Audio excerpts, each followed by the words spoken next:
நண்பர்கள் அனைவருக்கும் வணக்கம். இன்னைக்கு நம்ம இந்த வீடியோல தமிழகத்தில் மிக முக்கிய 2 புதிய தகவல்கள் வெளியாகியுள்ளது. சோ இந்த தகவல் என்ன தகவல், யாருக்கானது போன்ற விஷயங்கள் பத்தி தெளிவா இப்ப நம்ம பார்த்தலாம். வீடியோக்குள்ள போறதுக்கு முன்னாடி இதுவரைக்கும் நீங்க நம்ம சேனலை சப்ஸ்கிரைப் பண்ணலனா உடனே சப்ஸ்கிரைப் பண்ணிருங்க.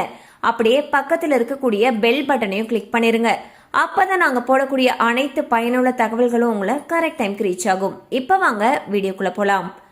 தமிழகத்துடைய புதிய முதலமைச்சராக பொறுப்பேற்றுக் கொண்ட திரு விஜய் அவர்கள் கோட்டையில் தனது பணிகளை அதிரடியாக தொடங்கியுள்ளார்.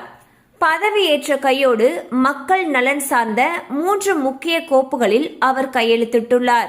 தமிழக அரசியலில் இது ஒரு புதிய சகாப்தத்தின் தொடக்கமாக பார்க்கப்படுகிறது. குறிப்பாக இளைஞர்கள் மற்றும் விவசாயிகள் மத்தியில் இந்த தொடக்கமானது பெரும் எதிர்பார்ப்பை ஏற்படுத்தியுள்ளது.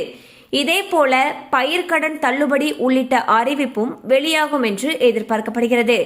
தாவேகா கட்சியுடைய தேர்தல் அறிக்கையில் குறிப்பிட்டிருந்தபடி 5 ஏக்கருக்கு குறைவாக நிலம் வைத்திருக்கக்கூடிய சிறு மற்றும் குறு விவசாயிகள் கூட்டுறவு வங்கிகளில் வாங்கிய பயிர்க்கடன்கள் அனைத்தும் தள்ளுபடி செய்யப்படலாம் என்று கூறப்படுகிறது.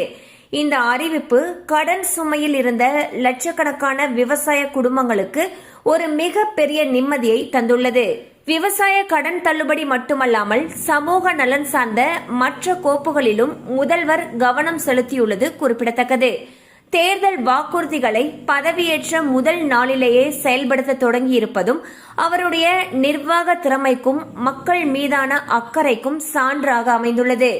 சோ பாத்தீங்கன்னா விஜய் அவர்கள் முதலமைச்சராக பொறுப்பேற்ற உடனேயே மக்கள் நலன் சார்ந்த 3 முக்கிய கோப்புகள்ல கையெழுத்து போட்டாரு. இதே போல விவசாயிகளுக்கான பயிர்க்கடன் தள்ளுபடிக்கான அறிவிப்பும் விரைவில் வெளியாகணும் அப்படிங்கறதே அனைத்து விவசாயிகளுடைய எதிர்பார்ப்பா இருக்கு.